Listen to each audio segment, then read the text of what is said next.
Hello hi నమస్తే welcome to my YouTube channel. ఫ్రెండ్స్తో చేస్తారు బాతా కానీ ఈరోజు మనం చేయబోతున్నాం చికెన్ బిర్యానీ.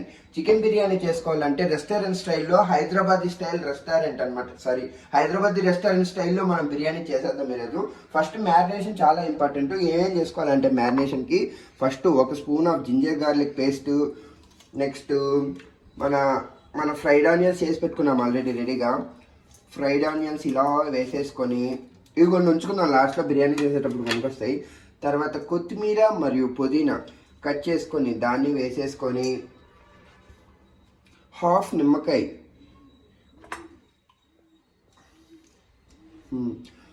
నిమ్మకాయని ఫుల్గా పిండేసుకొని, అబ్బా చూడడానికే చాలా విచిత్రంగా ఉంది. ఈరోజు బిర్యానీ ఏమైపోతుందో చూసేద్దాం. ఇప్పుడే మనం వేసుకున్న పదార్థాలన్నీ ఇలా మిక్స్ అయిపోవాలన్నమాట. నేను చెయ్యేందుకు వాడట్లేదంటే నాకు ఒక పర్సనల్ కమెంట్ వచ్చింది, హ్యాండ్ వాడకూడదు బాగాలేదు, ఏదైనా స్పూన్ వాడని, అందుకే మనం స్పూన్తో కలుపుతున్నామంట. సో ఫ్రెండ్స్, ఇందాక చేసుకున్న మిక్సింగ్ అంతా అయిపోయిన తర్వాత ఇప్పుడు it's time for powder time.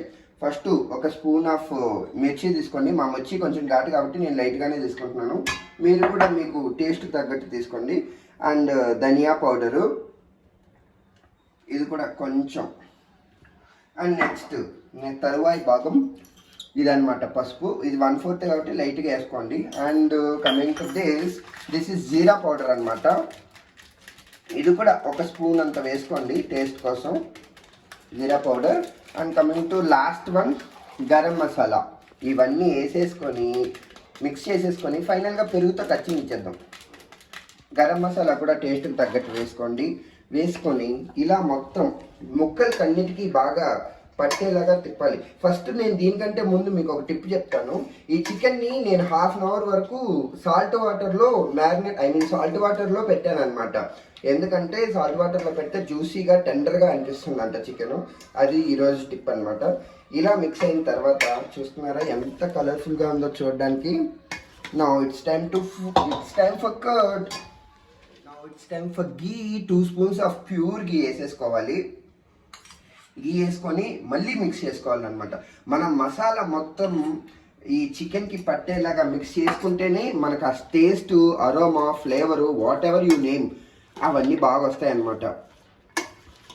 ఇలా నీట్గా కలిపేసుకున్న తర్వాత నెయ్యి మొత్తం బాగా మిక్స్ అయిపోయింది. Now it's time for curd మీరు చికెన్ క్వాంటిటీని బట్టి వేసుకోండి. నాకైతే 1.5 సరిపోతుంది అనిపిస్తుంది మేము చేసుకుంటున్న బిర్యానీకి.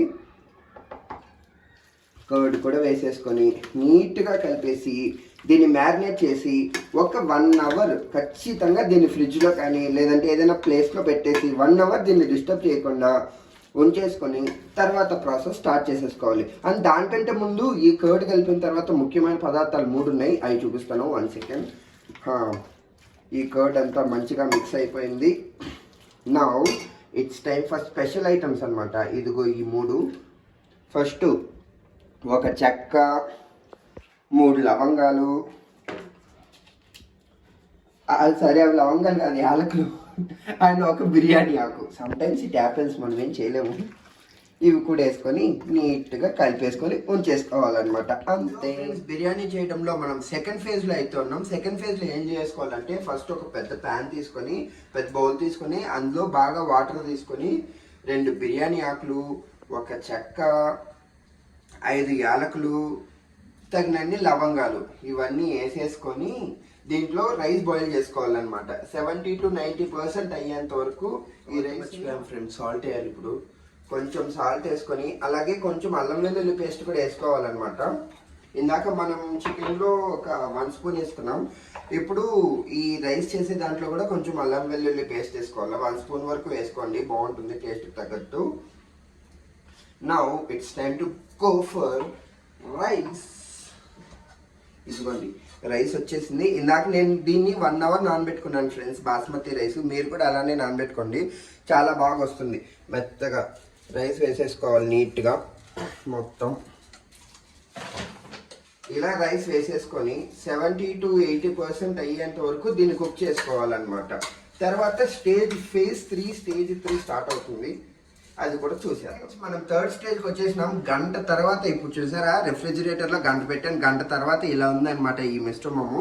దీన్ని థర్డ్ స్టేజ్ ఏంటంటే దీన్ని రైస్ని కలిపేసి చేసేయడమే. సో ఫస్ట్ దీన్ని మొత్తం మనం ఈ ప్యాన్లో స్ప్లిట్ చేసుకోవాలన్నమాట. నీట్గా వండుకున్న మ్యారినేట్ చేసిన చికెన్ అంతా ఇలా నీట్గా మొత్తం చికెన్ అంతా. మా ప్యాన్ కొంచెం పెద్దదైపోయింది కానీ చిన్నదైతే బాగుండేది. నేను ఏదో అనుకొని చేశాను కానీ బట్ ఇది సరిపోతుంది అనమాట. చూసారా ఇలా నీట్గా స్ప్రెడ్ చేసుకొని ఇందాకే మనం రైస్ చేసుకున్నాం కదా, ఆ రైస్ అయితే కంప్లీట్ అయిపోయింది. ఆ రైస్ని ఇప్పుడు ఇందులో స్ప్రెడ్ చేసుకుందాం.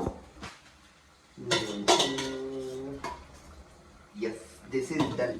20% 70 to 80% బాయిల్ చేసుకున్న రైస్ ఇది. ఈ రైస్ని మనం షాటర్ చేసుకున్నాం. ఇందులో ఇలా నీట్గా స్ప్రెడ్ చేసుకోవాలన్నమాట.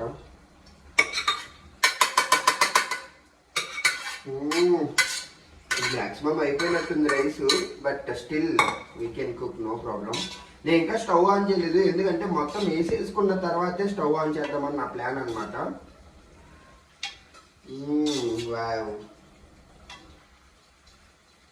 నీట్గా స్ప్రెడ్ అయిపోయింది. ఫ్రెండ్స్ ఇలా మొత్తం మనం రైస్ని నీట్గా స్ప్రెడ్ చేసేసుకోవాలి. స్ప్రెడ్ చేసుకున్న తర్వాత మనం పుదీనా వేసుకోవాలి, కొంచెము లైట్గా పుదీనా.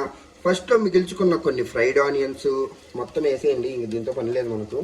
ఫ్రైడ్ ఆనియన్స్ కలర్ కోసం నా దగ్గర ఒక చిట్కా ఉంది ఫ్రెండ్స్. మామూలుగా అయితే కుంకుమ పువ్వు కలుపుకుంటే కలర్ నీట్గా వస్తుంది, జాఫ్రాన్ చికెన్ మాదిరి. ఇప్పుడు మన దగ్గర అంత బడ్జెట్ లేదు కాబట్టి పసుపు నీళ్ళతో కొంచెం గార్నిష్ చేసుకోవాలన్నమాట. ఇది జస్ట్ కలర్ కోసమే, లైక్ ఫుడ్ కలర్ కూడా వాడను, ఎందుకంటే అది హెల్త్కి మంచిది కాదు కాబట్టి. ఒక 3 స్పూన్లు ఇది వేసేసిన తర్వాత next ghee, the most important factor. మీరు ఎంత తింటారో అంత వేసుకోండి. ఇప్పుడు మాత్రం గీ వేసుకుంటే రైస్ కూడా చాలా నీట్గా వస్తుంది. 1 2 నెక్స్ట్ థర్డ్. సో ఇది వేసేసుకున్న తర్వాత ఇప్పటి వరకు మీకు గరం మసాలా ఒకటి ఉంది, ఇది ఒకటే బ్యాలెన్స్. ఈ గరం మసాలా కూడా కొంచెం వెరీ లైట్గా వేసుకోండి, ఎందుకంటే ఆల్రెడీ మనం మ్యారినేషన్లో వేసుకున్నాం కాబట్టి. లైట్గా గరం మసాలా ఇలా స్ప్రెడ్ చేసుకున్న తర్వాత ఇప్పుడు స్టవ్ ఆన్ చేయాలన్నమాట. ఇప్పటి వరకు మనం స్టవ్ ఆన్ చేయలేదు, ఎందుకంటే ఇప్పుడే దమ్ స్టార్ట్ అవుతుంది. వెరీ లో ఫ్లేమ్లో ఇప్పుడు మనం దమ్ చేసుకోవాలన్నమాట. ఇప్పుడే స్టవ్ ఆన్ చేశాను నేను. ఈ లో ఫ్లేమ్లో ఇప్పుడు దమ్ అయిపోద్ది. సో ఫ్రెండ్స్ ఇప్పుడు ఫైనల్ స్టేజ్ ఉన్నాం. టిష్యూలతో ఏం పని అనుకుంటున్నారా, మనం దమ్ము 2 రకాలుగా చేసుకోవచ్చు. ఈ వేపర్ మొత్తం పైకి వెళ్ళకుండా మైదా పిండి అయినా పెట్టుకోవచ్చు, లేదంటే ఇలా నీట్గా టిష్యూస్ కవర్ చేసి ఏ మాత్రం వేపర్ పోకుండా మనం నీట్గా క్లోజ్ చేసేసుకోవాలన్నమాట. అప్పుడే మంచిగా దమ్ అవుతుంది. ఇందాకే స్టవ్ ఆన్ చేసాం మనం, మీరు చూసుకున్నట్లయితే. ఈ టిష్యూస్ అన్ని నీట్గా స్ప్రెడ్ చేసేసి దీన్ని దమ్ చేసుకోవాలన్నమాట. 15 to 20 మినిట్స్. అది మీ రైస్ కుక్, మీరు ఏ పర్సెంట్లో రైస్ కుక్ చేసుకున్నారో ఆ కన్సిస్టెన్సీలో మీరు దీన్ని ఇలా దమ్ చేసుకోవాలన్నమాట. 15 to 20 మినిట్స్ అయిపోయింది. ఇప్పుడు నీట్గా ప్లేట్ పెట్టేస్తే మన దమ్ అయిపోద్ది అనమాట. మీరు ఏమైనా కావాలనుకుంటే వెయిట్ పెట్టచ్చు, ఎందుకంటే మనం ఆల్రెడీ క్లోజ్ చేస్తాం, మీడియం ఫ్లేమ్లోనే చేస్తున్నాం కాబట్టి ఇంతటితో మన దమ్ బిర్యానీ అయిపోద్ది. ఇంకొక స్టేజ్ ఉంది లాస్ట్లో, ఇంక మొత్తం మిక్స్ చేసుకొని తినేయడమే, అది కూడా చూపించేస్తాను. Let's wait friends. ఇప్పుడే బిర్యానీ స్మెల్ చూడడం జరిగింది. అసలు ఇందాక టిష్యూస్ అన్ని క్లియర్ చేసేసాను. బిర్యానీ ఎలా వచ్చిందో చూస్తారా. దీన్ని మీరు 15 మినిట్స్ లో ఫ్లేమ్లో పెట్టి ఆపేసిన తర్వాత ఒక 20 మినిట్స్ అలానే ఉంచేసేయండి. బాగా కుక్ అవుతుంది. ఇప్పుడు ఇదిగోండి చూడండి, మొత్తం కింద నుంచి పీసెస్ అన్నీ తీసేద్దాం. మీకు వీడియోలో స్మెల్ రావట్లేదు కానీ అబ్బా, మా అపార్ట్మెంట్ మొత్తం అందరికీ వినిపించేస్తుంది స్మెల్.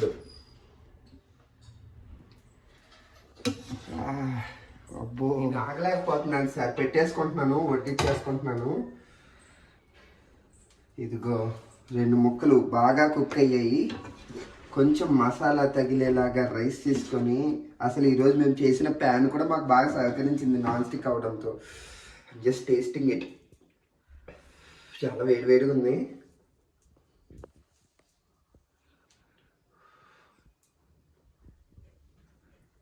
అబ్బా, చాలా అంటే చాలా బాగుంది ఫ్రెండ్స్. నేను పిస్తా హౌస్లో జఫ్రానీ బిర్యానీ తిన్నాను, చూసారా. ద సేమ్ ఫ్లేవర్ ఎక్సెప్ట్ కుంకుమ పువ్వు. ఆ కుంకుమ పువ్వు తప్ప ఈ మసాలా, ఈ రైస్, ఈ సాల్ట్, ఉప్పు, కారం అన్నీ క్లియర్గా సరిపోయాయి. అండ్ మీరు చూసుకున్నట్లయితే చూసారా పీస్ ఎంత నీట్గా కొట్టుకుందో. నేనే కావాలని చిన్న పీసెస్ కొట్టించుకున్నాను బాగుంటుందని. ఈ పీస్ కూడా నీట్ కుక్ అయింది. ఆహా, నవ్వుతో నా భవిష్యత్తు. నేను ఫస్ట్ టైం చేసిన బిర్యానీ ఇంత సక్సెస్ఫుల్గా వస్తుందని నేను అసలు అనుకోలేదు. మీరు కూడా ట్రై చేయండి. ట్రై చేసి కమెంట్స్లో ఎలా ఉందో చెప్పండి. And don't forget to subscribe for Mickey Moments in the next one. Bye.